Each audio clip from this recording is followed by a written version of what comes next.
Guys, welcome to Resource Point. आज अभी हम लोग डिस्कस करने वाले हैं वीज़ एंड आइज के करंट अफेयर्स जो कि हमारी जैन मंथ की है। तो इसमें काफ़ी टॉपिक हमारी कंप्लीट हो गई है। अभी हम लोग यहाँ पे इकोनॉमी के लेसन देखेंगे। इकोनॉमी में हमारा 2 टॉपिक यहाँ पे कंप्लीट हो गया। फर्स्ट तो यहाँ पे जीडीपी एस्टिमेट हमने देख लिया एंड सेकेंड यहाँ पे रिटेल डायरेक्ट स्कीम भी हमने देख लिया। आज स्टार्ट करेंगे अनएम्प्लॉयमेंट इन इंडिया से। और यहाँ पे ये लेसन अनएम्प्लॉयमेंट इन इंडिया ये काफ़ी ज़्यादा इंपॉर्टेंट और काफ़ी ज़्यादा यहाँ पे लेंदी भी है। तो यहाँ पे आपको हर एक एंगल डिफरेंट तरीके से देखने को मिलेगा और हमारे देश में आज के डेट में अनएम्प्लॉयमेंट की क्या सिनेरियो है ये आपके सामने क्लियर हो जाएगा। वैसे भी क्लियर है क्योंकि ऑलरेडी हमने काफ़ी मंथ में इसे डिस्कस भी किया है, बट यहाँ पे एक न्यू एंगल न्यू टर्म्स भी आपको देखने को मिलेगा जो कि आज की डेट में हमारे देश में इसको इस्तेमाल किया जा रहा है। देन एग्रीकल्चर एक्सपोर्ट देखेंगे कि एग्रीकल्चर एक्सपोर्ट यानी कि हर एक डिफरेंट सेक्टर में एग्रीकल्चर में, वेजिटेबल में, ये सब में हमारे एक्सपोर्ट में कहाँ कहाँ किस तरीके से रैंकिंग है, ये सारी चीज़ें हम लोग डिटेल्स में देखेंगे। तो ये 2 टॉपिक ही मुझे लगता है कि आज कवर कर पाएंगे क्योंकि अपने आप में ही ये बहुत ज़्यादा लेंदी है। तो चलिए स्टार्ट करते हैं हम लोग अपनी आज के आर्टिकल के साथ जो कि है अनएम्प्लॉयमेंट इन इंडिया। बट इससे पहले अगर आप लोग को वीज़ा इसके टेस्ट सीरीज़ ज्वाइन करनी है, वो भी प्रीलिम्स 2022 के लिए, तो आप लोग ज्वाइन कर सकते हो। डिस्क्रिप्शन बॉक्स में ईमेल आईडी है, उसके थ्रू मेल करके। ओके, तो अनएम्प्लॉयमेंट इन इंडिया की बात करते हैं तो न्यूज़ में इसलिए है क्योंकि इंडिया की जो अनएम्प्लॉयमेंट रेट है वो बढ़ चुकी है। दिसंबर 2021 में आप देख सकते हो कि 7.91% है, जहाँ पे 2018-19 में ये 6.3 था और 2017-18 में मात्र यहाँ पे 4.7 थी। तो आप लोग देख सकते हो कि 4.7 से 6.3 है and now it is 7.91%, which is very very high. It means कि हमारे देश में हमारे युवाएँ जो है वह आज की डेट में अनएम्प्लॉयमेंट की परेशानी से, बेरोज़गारी की परेशानी से जूझ रहे हैं। अनएम्प्लॉयमेंट अगर हम लोग देखें तो अर्बन एरिया में ज़्यादा है। अगर रूरल एरिया के कंपैरिजन में देखें, इट मीन्स कि शहरी क्षेत्र में जहाँ लोग आते हैं अपनी ज़िंदगी को और ज़्यादा खूबसूरत बनाने, वहाँ पे वो बेरोज़गारी का सामना ज़्यादा कर पा रहे हैं। अनएम्प्लॉयमेंट अगर वुमेन में देखें तो वो हायर है ऑब्वियसली, क्योंकि आप देखते हो कि वुमेन को यहाँ पे हाउस होल्ड वर्क में ज़्यादा इंक्लूड किया जाता है। उन्हें लगता है कि ये हाउस होल्ड वर्क ही उनके लिए है।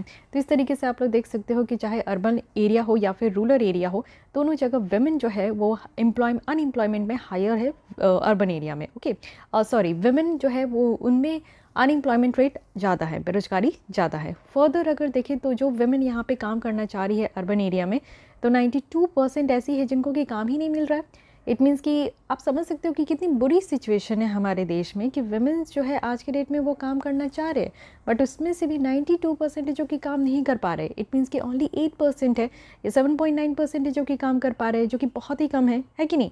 और वही आप देखो कि रूरल वुमेन जो है वो आज के डेट में 54% है जिनको कि काम ही नहीं मिल पा रहा है। तो काफ़ी दयनीय स्थिति आप कह सकते हो। तो ये डेटा आप लोग ध्यान रखोगे, इसको आप लोग मेंस आंसर राइटिंग में इंक्लूड कर सकते हो इकोनॉमिक सेक्शन में।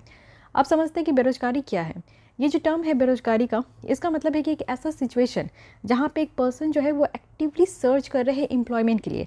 इट मीन्स कि आज के भी डेट में अगर आप प्रिपरेशन कर रहे हो तो आप क्या चाहते हो, आप नौकरी चाहते हो ना। तो वही बात है कि आप ही अनएम्प्लॉयमेंट के दौर से गुजर रहे हो जहाँ पे आप सर्च कर रहे हो कि कुछ नौकरी मिल जाए और अनएबल टू फाइंड वर्क। यानी कि आप लोग प्रिपरेशन कर रहे हो तो प्रिपरेशन की जोन अलग होती है, बट जो लोग सर्च करते हैं कि कुछ काम मिल जाए डेली बेसिस पे या कुछ ऐसे काम मिल जाए जिनसे कि वो अपनी रोजी रोटी चला सके, तो वैसे लोगों को हम लोग बेरोजगार कहते हैं।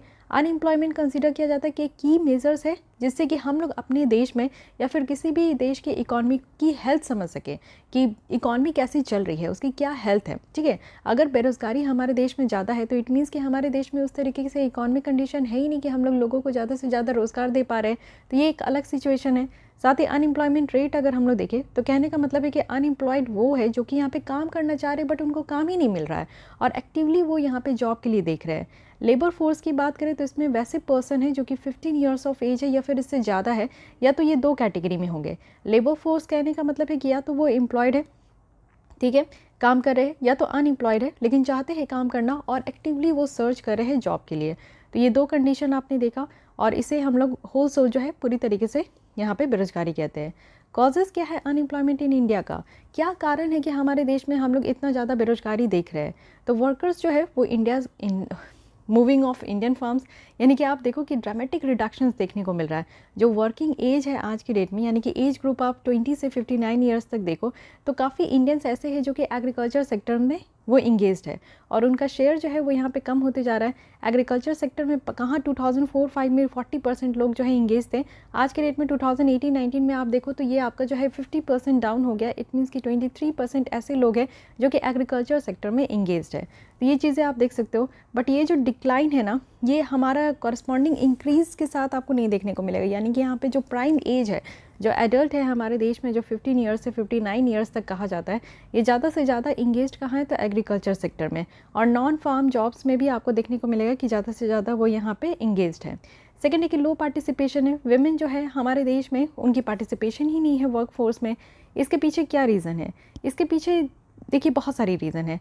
सबसे पहले क्या है कि पहले के ज़माने में क्या होता था कि एग्रीकल्चर, या फिर आज के भी डेट में आप देखोगे कि किसान भी बोलते हो तो आपके दिमाग में आता है कि कोई पुरुष ही होंगे, कोई मेल पर्सन ही होगा किसान। कभी कोई ये नहीं सोच पाता है कि किसान कहने का मतलब है कि कोई विमेन हो सकती है। बट आज की डेट में ये कॉन्सेप्ट आपको चेंज करना होगा, क्योंकि पहले क्या होता था कि जितने भी पुरुष होते थे घर के, वो यहाँ पे खेती बाड़ी संभालते थे। बट आज की डेट में जो एक परिवार के पुरुष है ना, वो यहाँ पे शहरी क्षेत्र में आ जाते हैं, अर्बन एरिया में आ जाते हैं, और घर पे उनकी बच जाती है उनकी माँ, उनकी बेटी, उनकी पत्नी, उनकी बहू। इस तरीके से आप समझ सकते हो कि घर में जितनी महिलाएं होती है गांव क्षेत्र में, वो यहाँ पे अब एग्रीकल्चर यानी कि खेती को संभाल रही है। तो इट मीन्स कि किसान भाई अब यहाँ पे आप लोग जो है सिर्फ ऐसा इमेजिन नहीं कर सकते हो कि कोई मेल ही पर्सन होंगे, फीमेल भी हो सकती है। तो यहाँ पे वर्क फोर्स जो है वो कम ही है, यानी कि विमेन जो है आप देख सकते हो लो पार्टिसिपेशन है। मैकेनाइजेशन हो रही है एग्रीकल्चर की, ठीक है। तो मैकेनाइजेशन तो हो रही है, ये सेकंड चीज़ है, इसे मैं बाद में आऊँगी। पहले ये समझने की कोशिश कीजिए कि आज के डेट में भी किसान जो है, महिलाएं जो है वो खेतीबाड़ी संभाल रही है, बट उन्हें रिकॉग्निशन नहीं मिल रही है। ऐसा हम लोग मानते नहीं हैं, और हमारे देश में भी ऐसी कोई कहीं पे भी कोई ऐसी इंडेक्स नहीं है जिसके थ्रू हम लोग ये समझ पाए कि हमारे देश की कितनी महिलाएं हैं जो कि एग्रीकल्चर सेक्टर में हैं। साथ ही आज के डेट में आप देखो कि एग्रीकल्चर क्षेत्र में भी काफ़ी ज़्यादा मशीन वगैरह का उपयोग हो रहा है, जिससे कि जितनी महिलाएं इंगेज भी है ना एग्रीकल्चर सेक्टर में, उनको एडवर्स इम्पैक्ट झेलना पड़ रहा है, क्योंकि उन्हें मशीन चलानी आती नहीं है, उन्हें ट्रैक्टर वगैरह जो है इस तरीके की चीज़ें उनको यहाँ पे ट्रेनिंग वगैरह दी नहीं गई है, जिसके कारण एग्रीकल्चर सेक्टर में भी उनकी यहाँ पे पार्टिसिपेशन घट रही है। साथ ही इंडिया की जो मैन्युफैक्चरिंग सेक्टर है वो लेबर इंटेंसिव नहीं है, जो कि आप देखो काफ़ी डिफ़िकल्ट बनाता है कि विमेन के साथ कंपेंसेट करे और एग्रीकल्चर जॉब से उनको डिस्प्लेस भी करें। साथ ही विमेन की जो रोल है प्राइमरी केयर गिवर्स में, कल्चर नॉर्म्स में, और डीप रूट्स है पेट्रियार्कल की, यानी कि पेट्रियार्की सोसाइटी है, माइंडसेट है हमारी, जिसमें कि ये देखते हैं कि नहीं महिलाएं तो घर पे ही ठीक है, बाहर नहीं निकलना है।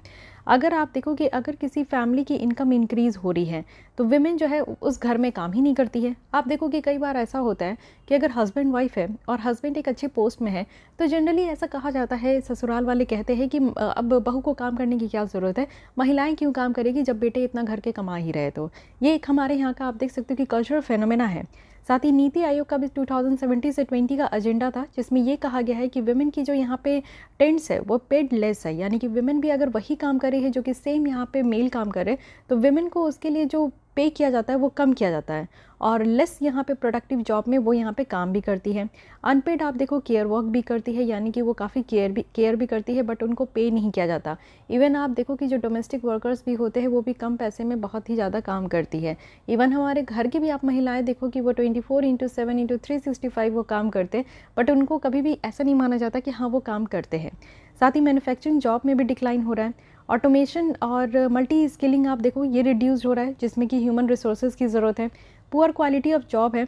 अगर हम लोग ILO की रिपोर्ट के अकॉर्डिंग देखें, इंटरनेशनल लेबर ऑर्गेनाइजेशन है, 2018 में इनकी रिपोर्ट थी, जो ये बताया जा रहा है कि एक स्ट्रॉन्ग जॉब क्रिएशन जो है कुछ यहाँ पे ICT इंटेंसिव सर्विसेज में एक सिग्निफिकेंट पोर्शन है इस जॉब का, जो कि यहाँ पे traditional low value added services है, जहाँ पे इनफॉर्मेलिटी और वल्नरेबल नॉर्म्स है, फॉर्म्स है हमारे एम्प्लॉयमेंट का, जो कि ऑफन यहाँ पे डोमिनेंट है।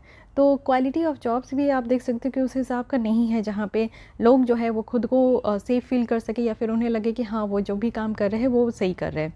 पब्लिक सेक्टर यहाँ पे श्रिंक हो रही है। गवर्नमेंट जॉब की बात करते हैं, आप जानते हो कि हमारे देश में सरकारी जॉब जो है उसकी काफ़ी रुतबा है।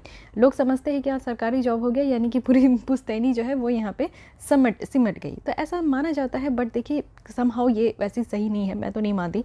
बट आप देखो यहाँ पे कि 1996 में 19 मिलियन तक थे, जो कि अब यहाँ पे 17 मिलियन हो चुका है 2016 में।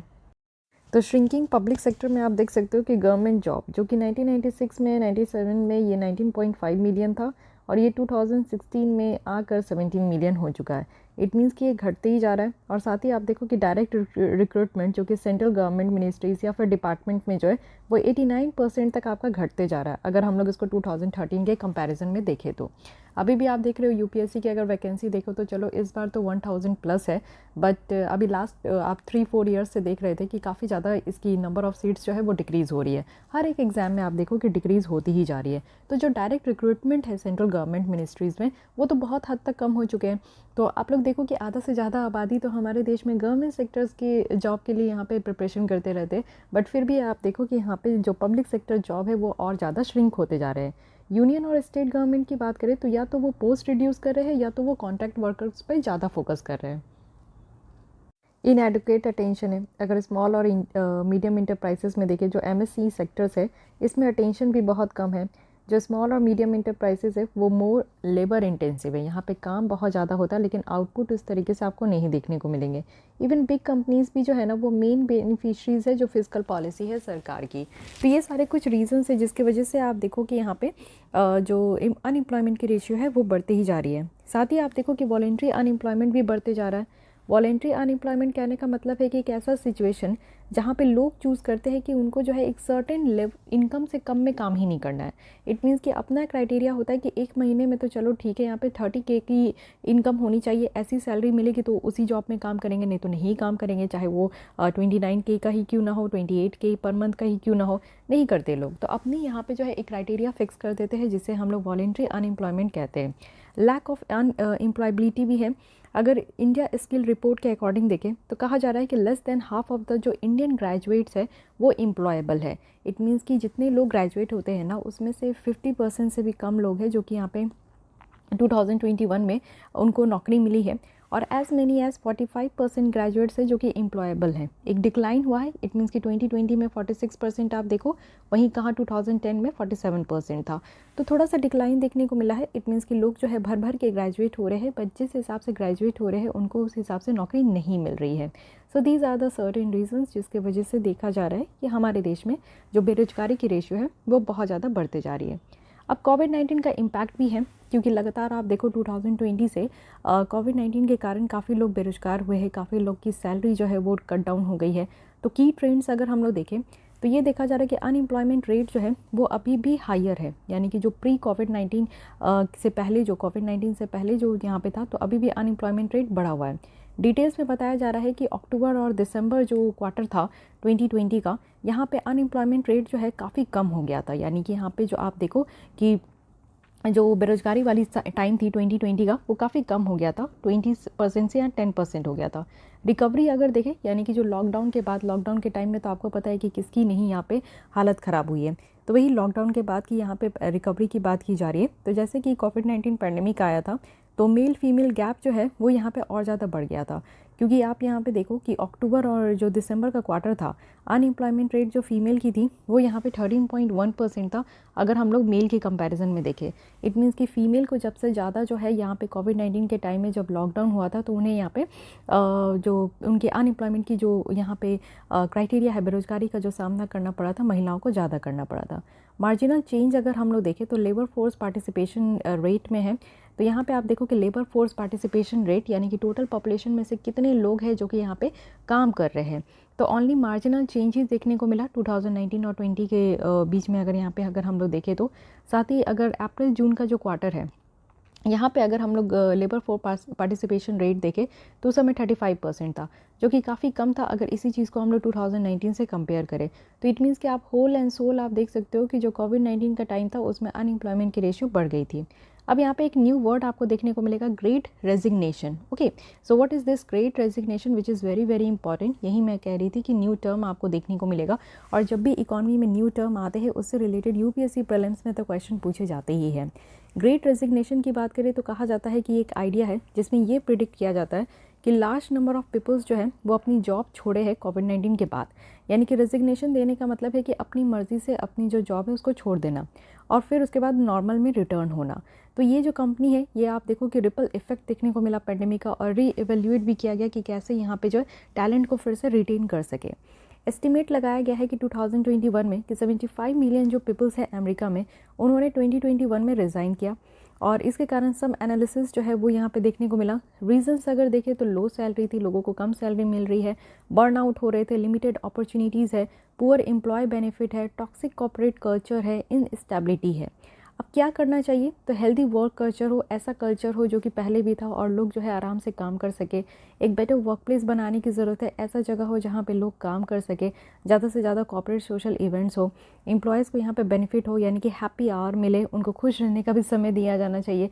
तो ये सारी चीज़ें होनी चाहिए जिससे कि लोग जो है, जैसे घर पर आप कम्फर्ट फील करते हो तो उसी तरीके से अगर आप नौकरी करने बाहर निकल रहे हो तो वैसे ही इन्वायरमेंट आपके लिए हो। तो इसे कहा जा रहा है कि ग्रेट रेजिग्नेशन, ये ध्यान रखिएगा। अब यहाँ पे कुछ फ्यू रिसेंट इनिशिएटिव लिया गया है सेंट्रल गवर्नमेंट के द्वारा, जो कि कुछ जो वर्कर्स है जो कोविड-19 के टाइम में आप देखो या फिर उससे पहले भी देखो तो उनको यहाँ पे सहायता प्रोवाइड किया गया है। तो कुछ रिसेंट इनिशिएटिव्स देख लेते हैं जो कि सेंट्रल गवर्नमेंट के द्वारा हमारे वर्कर्स को सपोर्ट करने के लिए यहाँ पे लाए गए हैं। जैसे फर्स्ट है प्रधानमंत्री गरीब कल्याण योजना। इस स्कीम के तहत क्या है कि सेंट्रल गवर्नमेंट के द्वारा 12% एम्प्लॉय शेयर और 12% एम्प्लॉयज़ की जो शेयर्स है वो एम्प्लॉयज़ प्रोविडेंट फंड के तहत वो यहाँ पे आपका प्रोवाइड किया गया है, कंट्रीब्यूट किया गया है। ठीक है, कंट्रीब्यूट किया गया दोनों, 12% एम्प्लॉयर्स की शेयर और 12% एम्प्लॉयज़ की शेयर। ये चीज़ें ध्यान रखिएगा, ये 12% काफ़ी इंपॉर्टेंट है। फाइन। आत्मनिर्भर भारत रोजगार योजना के स्कीम के तहत देखें, जो कि अक्टूबर 2020 में लॉन्च किया गया है। और इसमें क्या है कि जो भी एम्प्लॉयर्स है, इट मीन्स कि जो न्यू एम्प्लॉयमेंट यहाँ पे क्रिएट करना चाहते हैं along with the social security benefits, तो उनको यहाँ पे इंसेंटिवाइज किया जा रहा है। और जो जितने भी लोग हैं जिनकी की नौकरी ख़त्म हो गई इस तरीके के कोविड-19 पेंडेमिक के टाइम पे, तो उसको वापस से रीस्टोर करने की बात की जा रही है कि वैसे लोग जो कि अपनी नौकरी को खो चुके हैं, जिनका बिजनेस यहाँ पे ठप हो चुका है, तो वो वापस से फिर से रीस्टोर कर सकते हैं। साथ ही अनएम्प्लॉयमेंट बेनिफिट में भी इंक्रीज़ हुआ है। जो अनएम्प्लॉयमेंट बेनिफिट दिया जा रहा है अटल बीमित व्यक्ति कल्याण योजना के तहत, वो भी इन्हेंस हुआ है। 25% पहले था, बट अब यहाँ पे 50% कवरेज की गई है। Prime minister street vendors Atmanirbhar Nidhi है, जो कि यहाँ पे आप देखो कि पीएम स्वनिधि स्कीम है। तो स्वनिधि से आपको याद रखना है स्ट्रीट वेंडर्स आत्मनिर्भर निधि है। अगर इस स्कीम के पार्ट से देखें तो सेंट्रल गवर्नमेंट के द्वारा एक इनिशियल वर्किंग कैपिटल दी जा रही है, यानी कि अगर आप अपना बिजनेस, जितने भी स्ट्रीट वेंडर्स होते हैं वो अपने बिजनेस स्टार्ट कर रहे हैं, तो 10,000 उनको इनिशियल काम करने के लिए यहाँ पे इतनी पूंजी दी जा रही है। और 2021 तक क्या हुआ कि 2,130 करोड़ तक डिस्पर्स किया गया है, वो भी 21.57 लाख बेनिफिशरीज़ को। तो ये देखिए जितनी भी डेटाज़ है ना, उसको आपको याद करने की ज़रूरत नहीं है, लेकिन हाँ जो यहाँ पे एक मोटा मोटी बातें याद रखनी है कि क्या हो रहा है। जैसे कि 10,000 यहाँ पे स्ट्रीट वेंडर्स को देनी है, तो ये तो एक एक्चुअल फैक्ट है, इसको आपको ध्यान रखना है। फाइन। उसके बाद कुछ डेटाबेस को इंटरलिंक किया गया, जैसे कि यूनियन बजट 2022 इस बार के आप देखोगे तो यहाँ पे कुछ पोर्टल्स अनाउंस किए गए, जैसे कि उद्यम है, ई श्रम है, नेशनल करियर सर्विस है, आत्मनिर्भर स्किल्ड एम्प्लॉयज़ मैपिंग है, असीम इसे कहते हैं। ये इंटरलिंक की गई है और ये इस तरीके से रखा गया है कि एक ऑर्गेनिक डेटाबेस होगा, लाइव डेटाबेस होगा। यहाँ पे गवर्नमेंट टू कस्टमर है, बिजनेस टू कस्टमर है, and business to business services यहाँ पे प्रोवाइड की जा रही है। तो ये सारी सर्विसेज है, जिससे कि क्या होगा कि क्रेडिट फैसिलिटेशंस होगा, स्किलिंग होगी, रिक्रूटमेंट होगा, और इसका एम है कि फर्दर यहाँ पे इकॉनमी को फॉर्मलाइज करना है और जो एंटरप्रेन्योर अपॉर्चुनिटी है वो सारे लोगों को यहाँ पे प्रोवाइड करनी है। फाइन। तो ये सारी चीज़ें आप लोग देख सकते हो कि जितनी भी रिसेंट इनिशिएटिव्स यहाँ पे लिया गया है सेंट्रल गवर्नमेंट के द्वारा, बट हमें और भी काम करने की ज़रूरत है, क्योंकि स्टिल हमारे देश में आप देखो कि बेरोजगारी बढ़ते जा रही है। तो इस चैलेंज को ओवरकम करने के लिए हमें और क्या करना होगा? तो एक कॉम्प्रिहेंसिव यहाँ पे नेशनल एम्प्लॉयमेंट पॉलिसी लाने की ज़रूरत है पूरी तरीके से, जिसमें कि हम लोग अपने देश के सारे तरीके के लोगों को जो अनएम्प्लॉयड है उसको हम लोग कवर कर सके। तो नेशनल एम्प्लॉयमेंट पॉलिसी अगर देखें तो यहाँ पे एक्सप्लिसिटली लिंक होगा कि ग्रोथ से, यानी कि जो ग्रोथ होनी चाहिए, इकोनॉमिक स्ट्रैटेजी होनी चाहिए कि ज़्यादा से ज़्यादा लोग जो है उनको एम्प्लॉयमेंट मिल सके, नौकरी मिल सके। साथ ही साथ हमें रूरल इकॉनमी को ट्रांसफॉर्म करने की ज़रूरत है। जो इकोनॉमिक रिटर्न है, इट मीन्स कि स्टेट इनिशिएटिव से रूरल इकॉनमी को ट्रांसफॉर्म करना, वो भी जो रूरल इकॉनमी को ट्रांसफॉर्म क्यों करना है, क्योंकि आप देखो कि आप अगर ग्रामीण क्षेत्र में जाते हो तो वहाँ पे ट्रेडिशनल एग्रीकल्चर है, तो ट्रेडिशनल खेती वहाँ पे की जाती है, जो पूरे उनके पूर्वज भी वही करते थे, वो भी आज की डेट में यही करते आ रहे हैं। अब क्या है कि वैल्यू एडेड एक्टिविटीज़ करनी है। इट मीन्स कि ठीक है, आप जो खेती कर रहे हैं वो खेती कीजिए, इसके साथ हॉर्टिकल्चर कर लीजिए। उसके बाद आप देखो कि डेयरीज़ वगैरह में भी आप ध्यान दे दो। महाराष्ट्र और हिमाचल प्रदेश में जितने भी किसान खेती करते हैं उनको एडिशनल यहाँ पे वैल्यू एडेड काम भी दिया जा रहा है। साथ ही अनदर एरिया है जैसे कि यहाँ पे हमें कुछ जगह पे ध्यान देने की ज़रूरत है, जैसे बिजनेस सर्विस इंस्टीट्यूशन है, जैसे ट्रेनिंग हो गया, बैंकिंग हो गई, इंश्योरेंस हो गई, स्टोरेज फैसिलिटीज़ हो गई। तो इन जगह भी हमें ध्यान देने की ज़रूरत है कि ज़्यादा से ज़्यादा लोगों को यहाँ पे नौकरी मिले। एक मैसिव इम्प्रूवमेंट हमारे इंफ्रास्ट्रक्चर में करने की ज़रूरत है, क्योंकि ग्रामीण क्षेत्र में आप जाओगे तो सबसे बड़ी जो ड्रॉबैक है वो इंफ्रास्ट्रक्चर की कमी है। इवन अर्बन एरिया में भी आप आ जाओ तो इंफ्रास्ट्रक्चर की कमी है, तो इस पर भी सरकार को ध्यान देने की ज़रूरत है। अब यहाँ पे एक स्टैंडिंग कमेटी ऑन लेबर है जो कि 2021 की ये रिपोर्ट है, इनके द्वारा कुछ रिकमेंडेशन दी गई थी। अब ये रिकमेंडेशन आप पढ़ोगे तो अभी आपको फ़ायदा नहीं होगा, बट राइट इट डाउन, और इसको आप लोग इसलिए इसको जॉट डाउन कर लो क्योंकि आपका मेंस आंसर राइटिंग में आप इसको कुछ रिकमेंडेशन के फॉर्म में वे फॉरवर्ड में आप लोग लिख सकते हो। इस कमेटी की रिकमेंडेशन थी कि सेंट्रल और स्टेट गवर्नमेंट को यहाँ पे इंकरेज करना है कि इंटरप्रेन्योर अपॉर्चुनिटी होनी चाहिए। लोग जो है ना अपनी कुछ न्यू इनिशिएटिव लेकर आए, उनके अगर कुछ न्यू आइडिया है और वो उसको इम्प्लीमेंट करना चाहते हैं, उसके बेसिस पे वो बिज़नेस स्टार्ट करना चाहते हैं, तो वो ये काम कर सके। इन्वेस्टमेंट को अट्रैक्ट करने की ज़रूरत है जो ट्रेडिशनल मैन्युफैक्चरिंग सेक्टर्स है, और इंडस्ट्रियल जो क्लस्टर उसको डेवलप करने की बात है। स्ट्रेंथन करना है जो सोशल सिक्योरिटीज़ मेजर्स है, और मेंटेन करना है डेटाबेस जो कि वर्कर्स का है वो भी इनफॉर्मल सेक्टर में, और जो वोकेशनल ट्रेनिंग है वो यहाँ पे प्रमोट करनी है। साथ ही आप देखो विमेन पार्टिसिपेशन को भी इंक्रीज़ करने की ज़रूरत है। यहाँ पे कहा जा रहा है कि गवर्नमेंट की जो प्रोक्योरमेंट है उसको इंक्रीज़ कीजिए विमेन लीड इंटरप्राइजेस से, ट्रेन कीजिए विमेन को न्यू टेक्नोलॉजीज़ में, और विमेन को प्रोवाइड करना है यानी कि उनके पास कैपिटल होनी चाहिए। चाइल्ड केयर में इन्वेस्ट करने की ज़रूरत है, बच्चों की यहाँ पे सही तरीके से देखभाल हो, और यहाँ पे इंफ्रास्ट्रक्चर प्रोवाइड करने की ज़रूरत है। फाइन, अब इससे कुछ रिलेटेड न्यूज़ देख लेते हैं। एक आपको यहाँ पे रिपोर्ट देखने को मिलेगा, इस बार का यहाँ पे 2022 का रिपोर्ट है, world employment and social outlook. तो इसको पब्लिश किया गया है इंटरनेशनल लेबर ऑर्गेनाइजेशन के द्वारा, और इस रिपोर्ट में अगर आप देखो तो डिटेल्स है कि कोविड-19 क्राइसिस के टाइम पे क्या इफेक्ट हुआ था। ठीक है, अब इसमें कुछ की हाइलाइट्स बताया जा रहा है कि जो ग्लोबल अनएम्प्लॉयमेंट है ये आपको 207 मिलियन देखने को मिलेगा 2022 में, और 2020 में क्या था कि एडिशनल 30 मिलियन एडल्ट्स जो है वो एक्सट्रीम पॉवर्टी में चले गए थे। पेंडेमिक जो है वो यहाँ पे और ज़्यादा डिपेंड हो रहा है बहुत तरीके के फॉर्म ऑफ इनइक्वालिटी, जैसे जेंडर इनइक्वालिटी है, डिजिटल डिवाइड है। रिपोर्ट्स में ये रिकमेंड किया गया कि ह्यूमन सेंटर्ड यहाँ पे रिकवरी बेस्ड होना चाहिए 4 पिलर्स में। इट मीन्स कि इंक्लूसिव इकोनॉमिक ग्रोथ हो, सारे लोगों की यहाँ पे जो है इंक्लूसिव तरीके से जो है हमारा आर्थिक जो है वो यहाँ पे विकास करे, डेवलपमेंट हो, सारे वर्कर्स को प्रोटेक्शन देने की ज़रूरत है, यूनिवर्सल सोशल प्रोटेक्शन होना चाहिए, और सोशल डायलॉग पे यहाँ पे फोकस करना है। तो बेसिकली यहाँ पे जो 4 पिलर कहा गया है इस रिपोर्ट के हिसाब से सोशल आउटलुक है। तो बेसिकली इस रिपोर्ट में जो है आप देखो कि सोशल फैक्टर्स पे ज़्यादा ध्यान दिया जाता है कि लोगों पे, महिलाओं पे, बच्चों पे यहाँ पे पूरी तरीके से ध्यान दी जाए। ओके, तो इस रिपोर्ट के बारे में भी ध्यान रखना है। सबसे पहले ध्यान रखना है कि ये इंटरनेशनल लेबर ऑर्गेनाइजेशन के द्वारा इस रिपोर्ट को पब्लिश की जाती है। So guys this is all about this article, जिसमें कि हमने यहाँ पे अनएम्प्लॉयमेंट के बारे में पढ़ा। अब यहाँ पे एक और एंगल देखते हैं कि अनएम्प्लॉयमेंट की कॉजेज़ देखें कि क्या क्या कारण था। लेकिन अब ये समझिए कि अगर बेरोजगारी हमारे देश में आज की डेट में है तो इससे क्या क्या कॉन्सिक्वेंसेस होंगे, इसका रिजल्ट क्या क्या होगा। तो देखिए क्या होता है ना कि अगर आप कोई लोग बेरोजगार हैं तो उनके पास स्किल की कमी है, लॉस ऑफ स्किल है, या तो अगर स्किल है, बहुत सारे लोगों के पास स्किल है, टैलेंट है, बट वो उनका यूज़ नहीं कर पा रहे, वो कहीं अच्छे तरीके से इन्वेस्ट नहीं कर पा रहे, तो स्किल इरोजन हो रहा है। इट मीन्स कि जो भी उनके पास स्किल है, टैलेंट है, वो धीरे धीरे खत्म हो रही है। सोशल कैपिटल में डिक्लाइन हो रहा है। साथ ही लोअर वेलबिंग है, लोग अपना ख्याल नहीं रख पा रहे हैं, क्योंकि अगर बेरोजगारी है तो इट मीन्स लोगों के पास पैसे नहीं है, अर्निंग नहीं हो पा रही है, तो इट मीन्स कि लोग अपने हिसाब से अपनी जो यहाँ पे जो देखभाल है वो नहीं कर पा रहे। हायर रेट ऑफ क्राइम है, वायलेंस है। ऑब्वियस है कि लोग जो है पेट पालने के लिए, 2 वक्त की रोटी के लिए कुछ ना कुछ गलत ही करेंगे। अगर उनको सही ढंग से अगर नौकरी नहीं मिल रहा है तो जितने चेन स्नैचर है, आप मोबाइल फ़ोन जो यहाँ पे स्नैच करते हैं, बाकी आप देखो रॉबरीज़ है, डकैत है, तो ये सब क्यों होते हैं? इतने क्राइम है, ये सब क्राइम शौक से थोड़ी होते हैं, वो मजबूर है क्योंकि उनके पास और कोई ज़रिया ही नहीं है पैसे कमाने का, तो उनको ईजी तरीका दिखता है। साथ ही आप देखो कि प्रोफाउंड यहाँ पे फिनेंशियल है, बजटरी है, इकोनॉमिक इफेक्ट्स है। साथ ही राइज इन पॉवर्टी और इनइक्वालिटी है। जितना ज़्यादा बेरोजगारी होगा गरीबी उतनी ज़्यादा बढ़ेगी, गरीबी उतनी ज़्यादा बढ़ेगी तो ऑब्वियस है कि अमीर और गरीब में इनइक्वालिटी यहाँ पे पैदा होगा। रिडक्शन है क्वांटिटी और quality of goods and services में। जो गुड्स और सर्विसेज आपको देखने को मिलेगा, इसमें जो क्वालिटी और क्वांटिटी है वो दोनों कम हो जाएगा। अगर क्वांटिटी की बात करें तो वो भी कम हो गया, क्वालिटी तो ऑब्वियसली कम होगी। तो ये सारे कुछ कॉन्सिक्वेंसेस है जो कि अनएम्प्लॉयमेंट का बताया जा रहा है। अब यहाँ पे कुछ की टर्म्स है उसे हम लोग देख लेंगे, और पीरियोडिक लेबर फोर्स सर्वे यहाँ पे है, इसके बारे में समझते हैं। एक्चुअली यहाँ पे इंपॉर्टेंस दी जाती है कि लेबर फोर्स डेटा का अवेलेबिलिटी और मोर फ्रिक्वेंट टाइम इंटरवल्स में।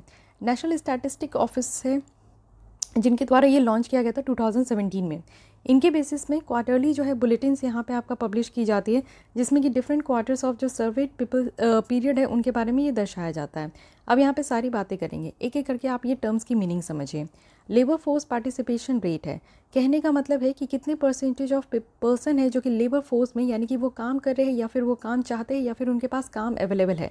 टोटल पॉपुलेशन अगर मान लीजिए 100 है, तो इसमें से कहा जा रहा है कि कितने लोग काम कर रहे हैं। तो मान लीजिए कि यहाँ पे 80 लोग काम कर रहे हैं, तो ये हमारा हो गया लेबर फोर्स पार्टिसिपेशन रेट। ठीक है, अब यहाँ पे वर्कर्स पॉपुलेशन रेशियो क्या होता है?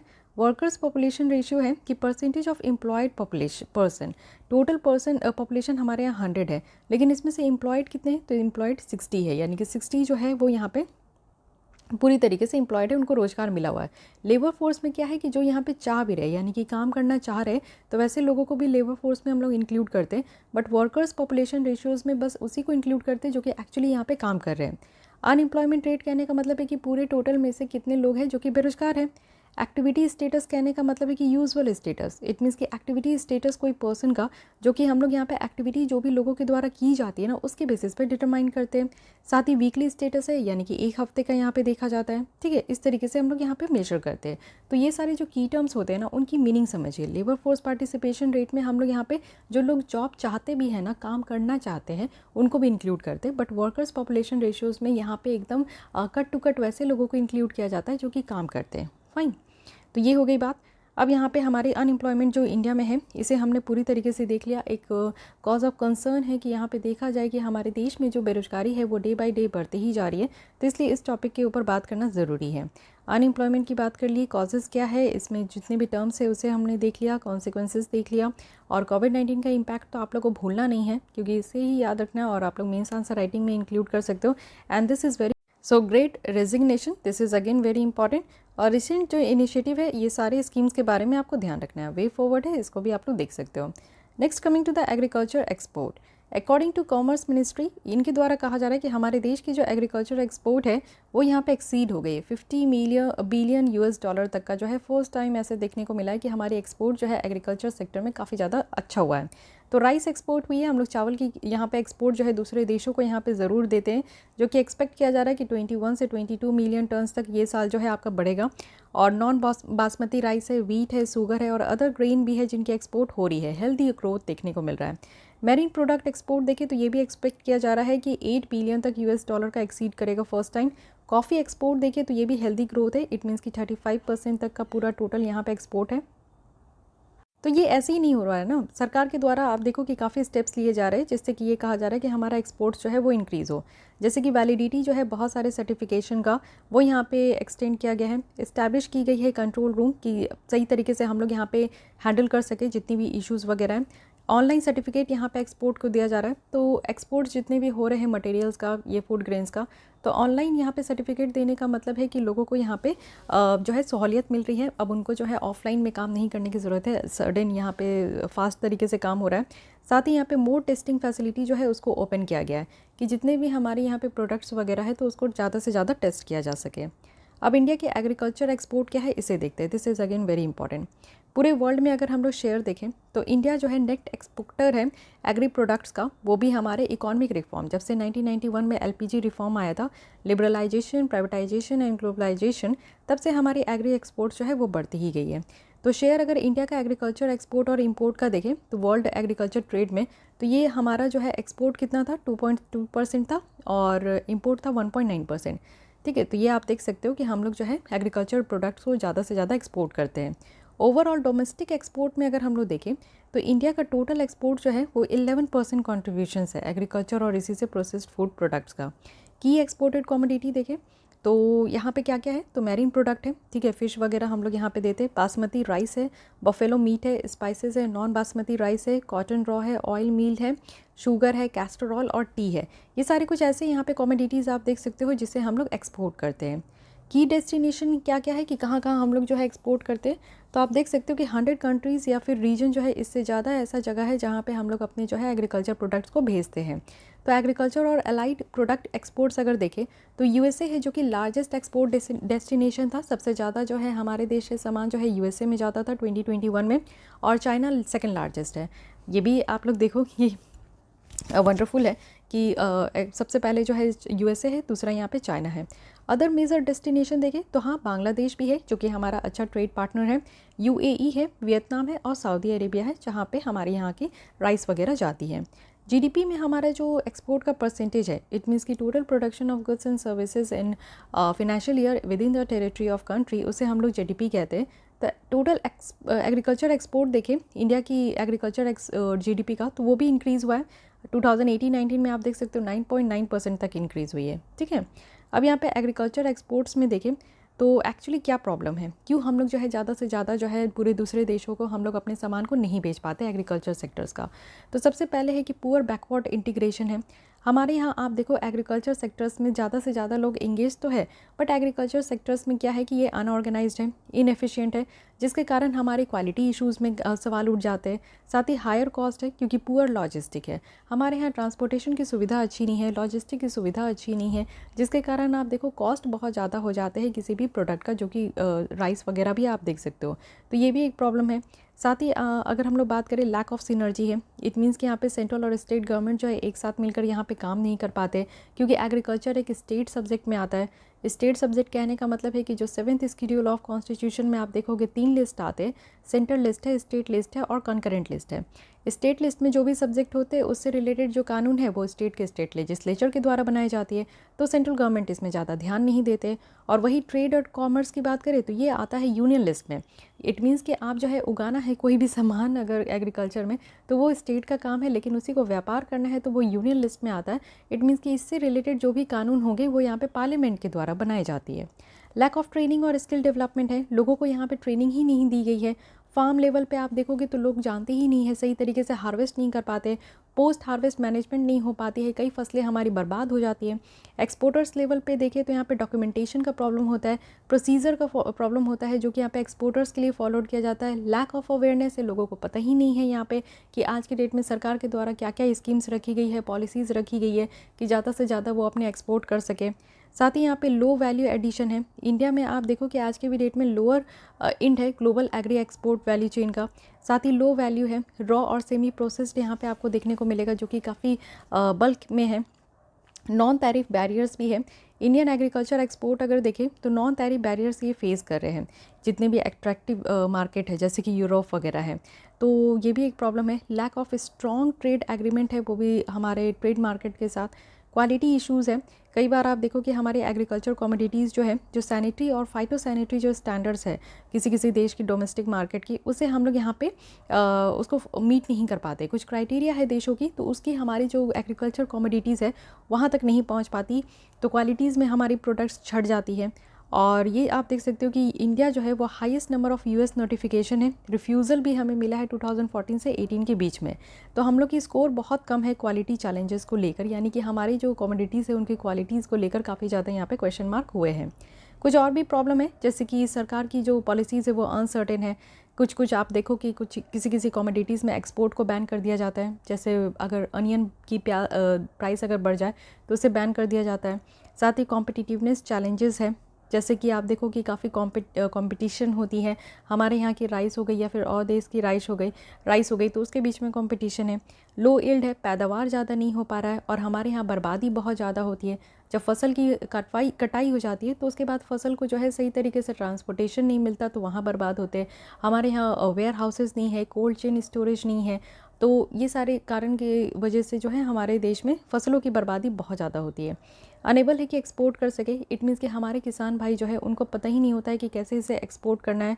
और वास्ट यहाँ पे हॉर्टिकल्चर प्रोड्यूस है, क्योंकि यूनिफॉर्मिटी की कमी है, क्वालिटी को देखकर आप समझ सकते हो कि यूनिफॉर्मिटी नहीं है, स्टैंडर्ड नहीं है हमारे यहाँ, तो ये सारी चीज़ों की एक प्रॉब्लम आपको देखने को मिलेगा। रोड अहेड में बताया जा रहा है कि सबसे पहले तो एक अच्छी पॉलिसी लेकर आइए, और ऐसी पॉलिसी लेकर आइए जिसमें कि कुछ टेक्नोलॉजी का इस्तेमाल हो, जैसे आर्टिफिशियल इंटेलिजेंस है, इंटरनेट ऑफ थिंग्स है, ब्लॉकचेन है, तो ये सारी चीज़ें आगे आने वाले दिनों में आनी चाहिए। एमएसपी के लिए काफ़ी डिमांड किए हमारे किसान भाई, तो इससे रिलेटेड कुछ पॉलिसीज़ होनी चाहिए। एसपीएस जो इश्यूज़ है उसको यहाँ पे जो है रिजॉल्व करने की ज़रूरत है। सैनिटरी और फाइटो सैनिटरीज जो इश्यूज़ हैं कि इसको हम लोग यहाँ पे हैंडल करें। तो सैनिटरी फाइटो सैनिटरी मतलब कहने का मतलब है कि प्रोडक्ट में कुछ ऐसे आइटम्स इंग्रेडिएंट नहीं होने चाहिए जिससे कि जो ह्यूमन हेल्थ में कोई प्रॉब्लम हो या फिर इन्वायरमेंट के हेल्थ में, एनिमल हेल्थ में प्रॉब्लम हो, ठीक है। तो इसको एड्रेस करने की ज़रूरत है जहाँ पे भी हम लोग फंस रहे हैं। रिकमेंडेशन भी यहाँ पे दिया गया है हाई लेवल बॉडी के द्वारा, जो कि 15 फाइनेंस कमीशन के द्वारा इसको सेटअप किया गया है कि सेंटर को यहाँ पे अनेबलर होना चाहिए, सेंटर यहाँ पे अनेबल करे। एक स्टेट लीड एक्सपोर्ट प्लान बनाया जाए जिसमें कि काफ़ी स्टेक होल्डर्स हो। हमें हायर इन्वेस्टमेंट करने की ज़रूरत है रिसर्च एंड डेवलपमेंट में, टेक्नोलॉजी में, जो कि बेटर तरीके से चले। साथ ही एक शार्पर मोर कोऑर्डिनेटेड इन्वेस्टमेंट स्ट्रैटेजी लाने की ज़रूरत है जिससे कि हमारी एग्रीकल्चर एक्सपोर्ट प्रमोट हो सके और फोकस हो वैल्यू एडिशन पे। फाइन, हमें यहाँ पे एग्री फूड जो सप्लाई चेन है उसे स्ट्रेंथन करने की ज़रूरत है। एक टॉप जो ग्लोबल एक्सपोर्टर से उस ऐसे इमर्ज होना है। बहुत सारी जो एलिमेंट्स है एग्री फूड सप्लाई की, जैसे कि एग्री प्रोडक्ट प्रैक्टिस है, सप्लाई चेन है, लॉजिस्टिक है, इस पे ध्यान देने की ज़रूरत है। ट्रांसपेरेंसी डिलीवर करना है इन सारी चीज़ों पे। साथ ही क्वालिटी रेजिमेंट सिस्टम जो है इसे भी हमें स्ट्रेंथन करने की ज़रूरत है। और साथ ही साथ हमें यहाँ पे प्रोडक्शन प्रैक्टिसेस पे ध्यान देना है। बेटर प्लानिंग होनी चाहिए और बेटर तरीके से हम लोग स्टोर कर सके। साथ ही रिलेबल और जो अनब्रोकन सप्लाई है ग्लोबल क्लाइंट की, इसे भी हमें ध्यान देने की ज़रूरत है। ओके, सो यहाँ पे आप देख सकते हो कि एक एक्सपोर्ट एग्रीकल्चर एक्सपोर्ट पॉलिसी भी लाई गई है कॉम्प्रिहेंसिव तरीके से 2018 में। मेनली यहाँ पे फोकस किया गया है कि एक्सपोर्ट कर सके हम लोग, एक्सपोर्ट ओरिएंटेड प्रोडक्शन पे ध्यान दे। और ऑब्जेक्टिव है कि हम लोग को डाइवर्सिफाई करनी चाहिए हमारी एक्सपोर्ट बास्केट जो है, डेस्टिनेशन पे ध्यान दे, हमारी हाई वैल्यू जो है वो बूस्ट हो, वैल्यू एडिड जो है एग्रीकल्चर एक्सपोर्ट हो जिसमें कि मेनली पेरिशेबल पे फोकस करे, ऐसी आइटम्स पे फोकस करे जो कि यहाँ पे आप देखो कि वैसे चीज़ों को, वैसे हम लोग कमोडिटीज़ को हम लोग एक्सपोर्ट करें जो कि जल्दी ख़राब हो जाते हैं। तो क्या होगा कि उसकी हम लोग जो है पैदावार करेंगे, अपने देश में यूटिलाइज़ करेंगे, और नहीं होगा तो हम लोग बाहर भी एक्सपोर्ट कर देंगे जल्द से जल्द। और उसके लिए एक यहाँ पे एक्सपोर्ट बास्केट, डेस्टिनेशन, ये सारी चीज़ें जो है क्राइटेरिया मेंटेन होनी चाहिए। साथ ही हमें नोवेल, इंडिजिनस, ऑर्गेनिक, एथनिक और ट्रेडिशनल और जो नॉन ट्रेडिशनल यहाँ पे एक्सपोर्ट्स है उसको प्रमोट करने की ज़रूरत है। इंस्टीट्यूशनल मैकेनिज्म प्रोवाइड करने की ज़रूरत है। साथ ही हमें इंडिया का जो शेयर है वर्ल्ड एग्री एक्सपोर्ट में उसे डबल करने की ज़रूरत है। हम लोग फार्मर्स को अनेबल करें कि उन्हें बेनिफिट मिल सके, जो भी उनको एक्सपोर्ट अपॉर्चुनिटी मिले। देखिए, इससे फार्मर्स को बहुत ज़्यादा फ़ायदा होगा। फार्मर्स जितने भी यहाँ पे पैदावार करते हैं, क्रॉप की फसलों की ध्यान रखते हैं, उस हिसाब से उनकी इनकम नहीं हो पाती। तो अगर उनके फसल को बाहर बेचा जाएगा तो ऑब्वियस है कि आउटपुट उनको ज़्यादा मिलेगा, तो इससे उनको बेनिफिट होगा। ठीक है, तो ये सारी बातें कही जा रही है। सॉरी, सिग्निफिकेंस क्या है, क्यों हम लोग यहाँ पे कह रहे हैं कि कॉम्प्रिहेंसिव पॉलिसी होनी चाहिए इंडिया के लिए। आप देखो कि हमारा क्या होगा कि जो हार्वेस्ट होने के बाद जो बहुत सारे फसल बर्बाद हो जाते हैं ना, वो बर्बाद नहीं होंगे, उनको हम लोग यहाँ पे टैकल करेंगे कि कैसे आगे चल के उसे एक्सपोर्ट करें। साथ ही इनकम यहाँ पे बढ़ेगी, वैल्यू एडिशन हो पाएगी, सोर्स में हेल्प हो पाएगा, अर्निंग रेवेन्यू ज़्यादा से ज़्यादा निकल कर आ पाएगा, एम्प्लॉयमेंट जनरेशन हो पाएंगे, यानी कि ज़्यादा से ज़्यादा लोग जो है इस बिज़नेस में इंक्लूड होंगे तो उनके लिए रोज़गार मिलेगा। वर्ल्ड और इम्पोर्टर्स के लिए क्या होगा कि फूड इनसिक्योरिटी पूरे ऑल ओवर द वर्ल्ड जो है वो कम हो पाएगी।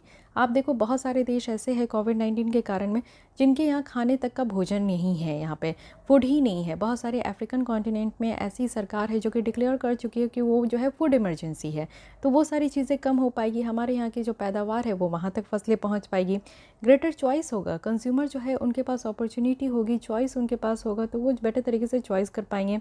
अवेलेबिलिटी है कॉस्ट इफेक्टिव प्रोडक्ट्स का, और साथ ही अपॉर्चुनिटीज़ होगा कि स्पेशलाइजेशन, यानी कि कंट्रीज़ की भी यहाँ पे पता चल पाएगा कि हाँ, जैसे हमारे यहाँ बासमती है, नॉन बासमती राइस है, तो हम लोग स्पेशलिस्ट है ये सारे फसल को उगाने में, तो ये सारी चीज़ें भी रिकॉग्नाइज हो पाएगी ऑल ओवर द वर्ल्ड में। ओके, तो guys this is all about the agriculture export area. तो आई होप कि आपको ये आर्टिकल समझ में आई होगी and this is the interesting part, क्योंकि आपको पता होना चाहिए एग्रीकल्चर सेक्टर में कि किस तरीके से हमारे देश में कौन कौन सी कमोडिटीज़ ऐसी है जिसको एक्सपोर्ट किया जाता है। Fine, so I hope this articles are enough for today. कल हम लोग स्टार्ट करेंगे रेलवे सेफ्टी के साथ। टिल देन आप लोग यहाँ पे, अगर आप लोग को ये लेसन हेल्पफुल लगती है तो लाइक कीजिए, अपने दोस्तों के साथ भी शेयर कर सकते हैं। If you have any kind of doubts, query, suggestions, आप कमेंट भी कर सकते हैं। मिलते हैं कल हम लोग इसी टाइम पे। आज के लिए बस इतनी। Thank you.